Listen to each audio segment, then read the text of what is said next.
কেমন আছো তোমরা সবাই? দেখো আজকে যে কোশ্চেনটা তোমাদের কাছে নিয়ে এসেছি সেটা হচ্ছে এটা। এখানে দেখো প্রত্যেকটা তুমি যোগ করলে বুঝতে পারো। প্রথমে নিজেরা করে দেখো তোমরা পাচ্ছো কিনা, তারপর আমি বলে দিচ্ছি। দেখো এখানে প্রত্যেকটা দেখো 11, 14, 7, 8 প্রত্যেককে যোগ করলে দেখো তুমি 40 পাচ্ছ।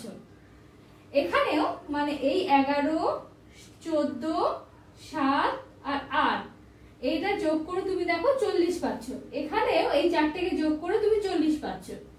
তাহলে এই 11, তাহলে এখানে কত হবে? এখানে দেখো 11 প্লাস 11 প্লাস 11, এটা প্লাস এটার মান ধরে নিলাম আমি x। তাহলে x এটা কত হবে? সব মিলে তাহলে 40ই হবে, কারণ এই দুটো প্যাটার্ন যেহেতু ফলো করছে যে এরা যোগ করলে 40 হচ্ছে, তাহলে এটাও নিশ্চয়ই যোগ করলে 40 হবে। তাহলে এখানে যেটা মান আমি জানি না তার মানটা আমি x ধরে নিলাম।